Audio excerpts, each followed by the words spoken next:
false expectations appearing real. Well, you see, the inker painter cap is just a reminder that we have these incredible storytelling powers, but in times of challenges, we seem to get really practical and mechanical, and we forget about the mystery of life.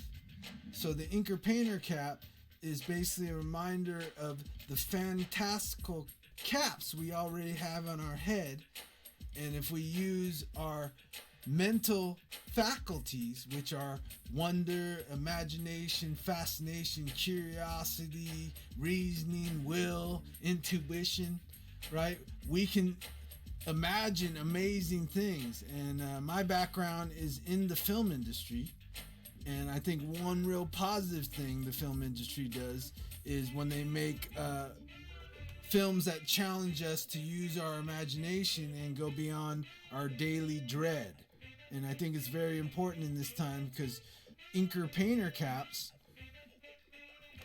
are the reminder us that we all know where it's at in our lives, and we can visualize our lives from our imagination and not look through past lenses at our future.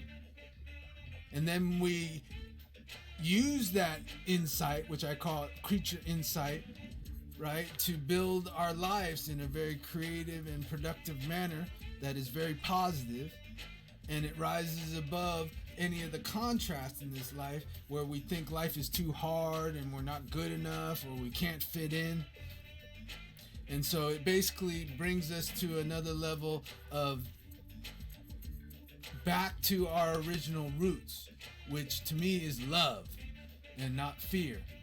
And I think fear is, like the acronym, false expectations appearing real, right? And so I do it because I've been really gifted with an artist's imagination, and I can dream up and see all of these fantastical realities and worlds. But sometimes on, just the normal gray day when everything is low lit and down and low, I just become like everyone else, and I get mechanical, and I start using this fantastical imagination to worry and doubt. So the key to an inker painter cap is that you get rid of your worry and the doubt, which, if worry and doubt, if you dwell in worry and doubt and ruminate, which means just keep thinking worry and doubt and concerns and how it's not going to work itself out, you just get in a mode where you're not productive and you're negative. And I think that's where a lot of these clinical psychological states we get in arise, like, anxiety and bipolarness and even dyslexia and, OC or whatever that stands for, all these nervous tendencies. And it seems to be always in very creative and expansive people, and people that have awakened their spiritual side and want to know a little bit more about their human nature and be able to get in that flow state, where life is challenging, but it's really rewarding and fulfilling.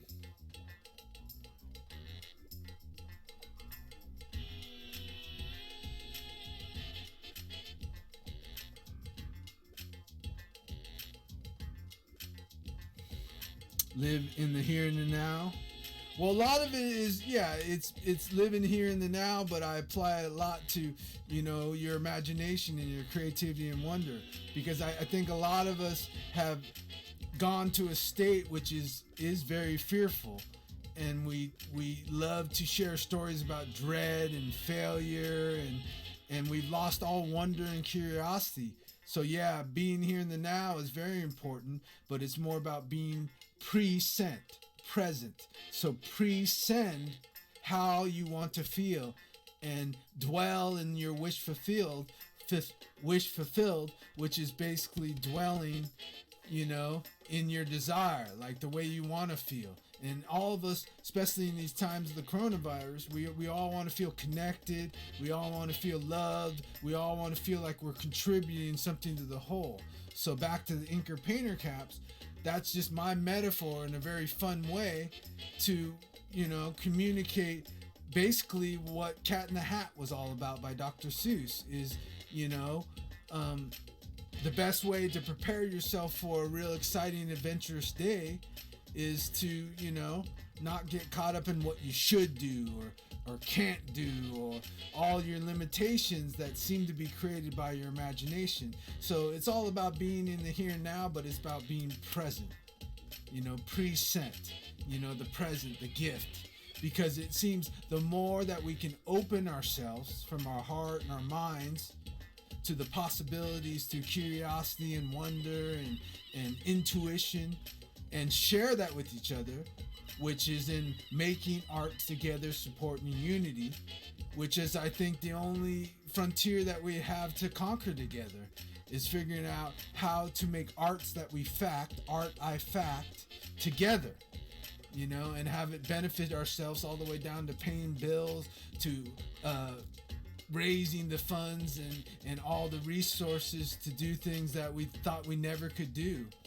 And get out of that industrial mindset, because up until this era right now, a lot of us have been raised by a lot of parents who worked in an industrial mindset in the way that all our thoughts are basically is we have to go work for a big corporation, and it's not personal at all. They don't really care about if we're feeling well or feeling healthy.